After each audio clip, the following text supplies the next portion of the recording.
Praise the Father, praise the Son. This is our guitar tutorial for King of Kings. Okay, so let's start. The chords involved is C. Ayan, letter C. And then C over E. C over E is just exactly the same C. Okay, over E lang siya kasi isasama niyo po ito mamaya kapag tayo ay nag-pluck or nag-strum. Okay? Because normally, if it's just normal C, pag plinak natin, ito po yung ating bass. Yan. Itong chord, itong string na to. But C over E, this will be our bass. Okay, and then F. Yan, F. G.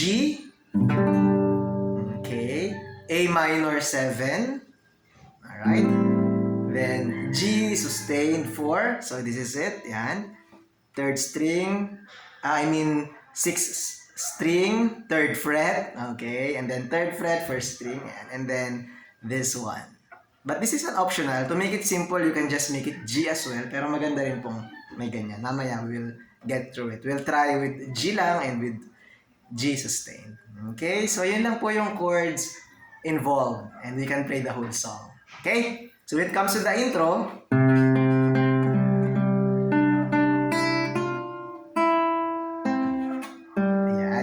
siya. So, paano po ba yun? I'll show it to you. The plucking of that is like this. This one, it starts with, it's just a chord of C. Okay, C. And then, this one. So, it will be the 2nd string. And then, 3rd fret, 2nd string. Ayan, ito po. Ito pala muna, itong G string. 3rd string, open lang. Yan. And then this one. Then the 1st string. Then yan. So I'll make it slower. Yan. Bagalan ko po siya para mas maano natin. Yan. Then I'll open it para makita. Pero maganda, nakasi na lang po kayo. Okay lang yan. But I'll open it for the purpose of learning. Yan. Yan.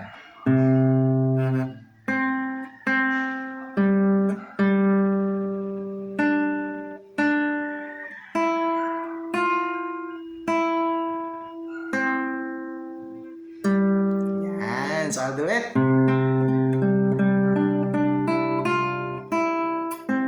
In the dark. Yan na po. Kaya sabi ko po, ito una pong C over E. Ayan. C over E because isasama natin yung pag plinaking natin, by the way, we can do it strumming or plucking basta tama po yung ating timing. Pero pag ipa-pluck po natin siya, yung sa first part, C over E yung chord, so ito po yung bass.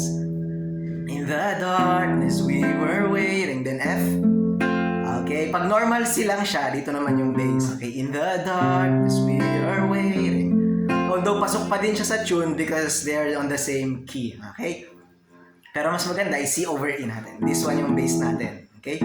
E po kasi itong note na to. Yan. So, in the darkness we were waiting. F. Without hope. G. Without light. Okay? Tuloy-tuloy lang po yan hanggang sa bago mag-chorus. Till from heaven you came running. Ulit lang. F and then G again. In your eyes. And to fulfill the law and prophets. To a virgin came the word.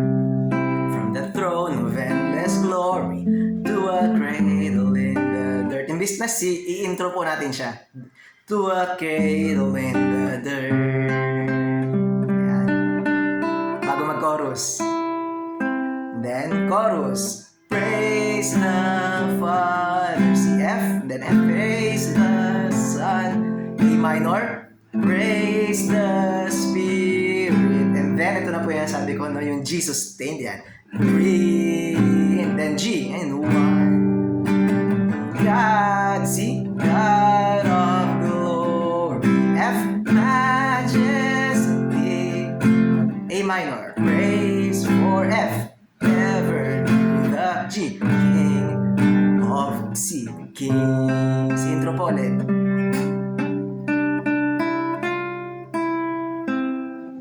Ayan, then to reveal the kingdom coming. Tuloy-tuloy lang po, same po yung ating chords and then chorus ulit. Bago po mag-chorus, just remember to do the pattern again. Parang intro.